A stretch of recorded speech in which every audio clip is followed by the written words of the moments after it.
This is the STEM Connects education set for building a roller coaster. We're not going to build the roller coaster. What we're going to have a look at is this half pipe, and I'll get my son and my niece to build it.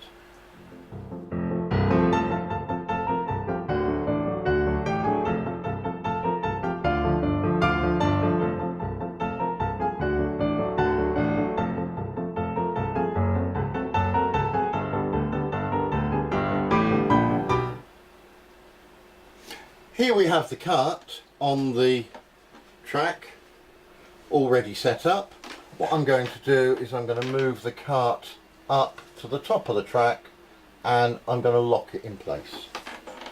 We have here then a setup so that when we release the cart, it's going to move down the track, it's going to accelerate, turning its gravitational potential energy up the top here into kinetic energy. It's going to get maximum kinetic energy by the time it reaches the very bottom, and then it's going to move up the hill the other side, and it's going to turn its kinetic energy back into potential energy. Let's see it in action. Let's have a go. Ready?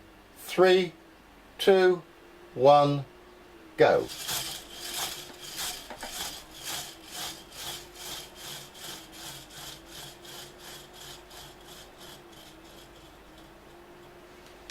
As you could see, it didn't reach the maximum height it had on this side, on the other side.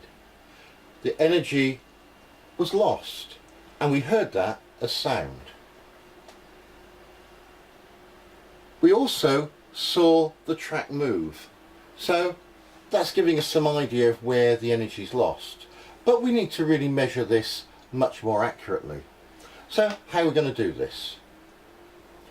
The first thing that we could use to measure this is with something like a mobile phone. No, we're not going to use a mobile phone, it's way too big. It may have the right things in it, like an accelerometer, but it's just too big and too heavy.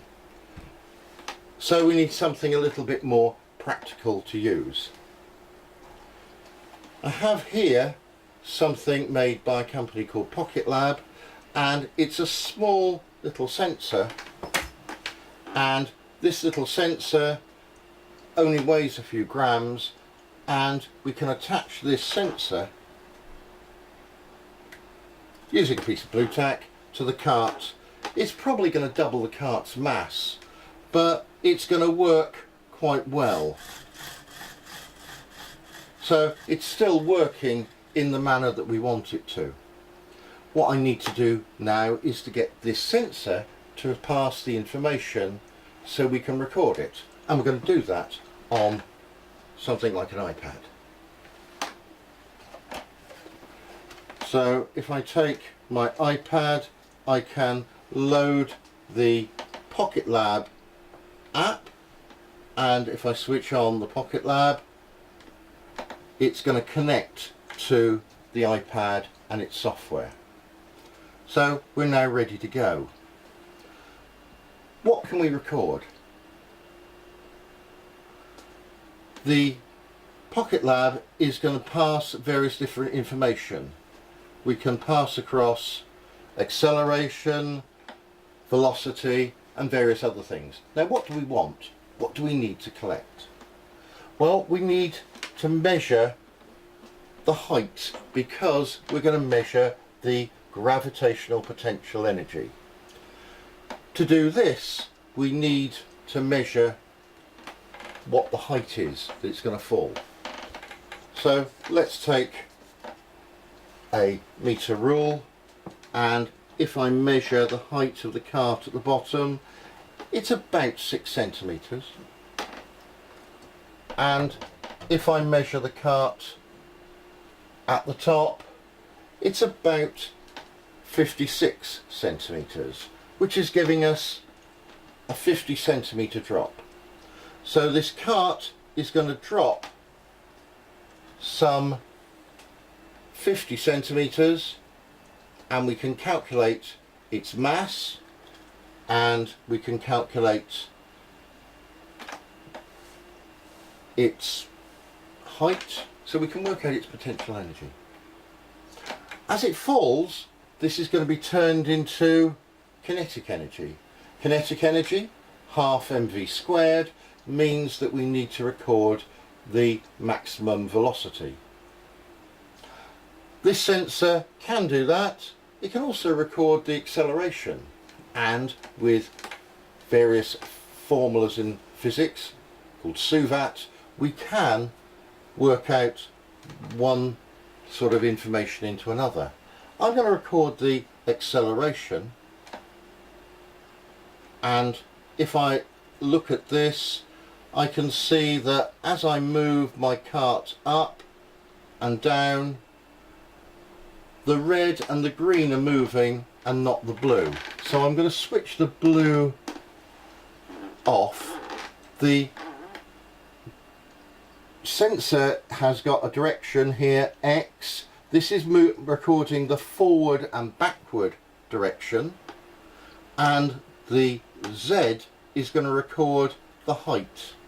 So now we can move the cart up to the top at 56 centimeters, and then I can release this.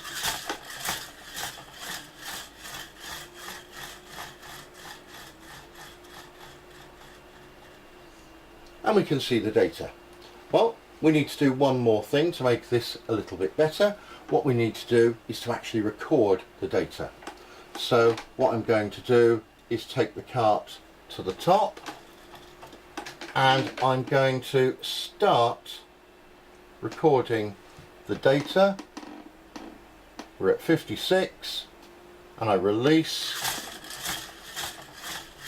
The cart moves down. We're recording the data, and we can see and we can hear the cart losing its energy. Another way of trying to look at this data and to verify what we've done is to measure this cart as it goes down across part of the track.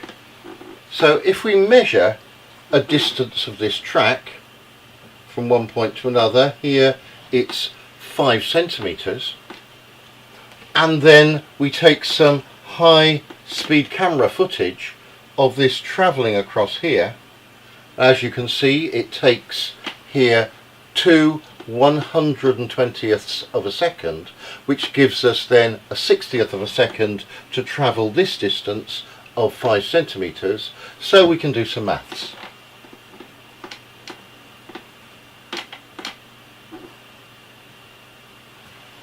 So let's have a look and see what we've got. We know from our measurements that the cart travelled 5 centimeters, and with this high-speed camera we worked out it did that in 2 120ths of a second, which is equivalent to 1/60th of a second. To find out how far it went in 1 second, it's going to be 60 times this 5 centimeters. So 5 centimeters times 60 will give us 300 centimeters per second, and that is, changing in units, 3 meters per second, which seems about right from what we were looking at. We also know that our potential energy is mgh, the mass times the gravitational constant times the height. Now we can work that out, but we also know that's going to be equal to our kinetic energy, the energy of our motion, and that equals a half mv squared. So we know that mgh equals a half mv squared. Now I can work out the mass and do everything, but in fact these two are on each side, so we can just eliminate them, and so I know that gh equals a half v squared, making v the subject.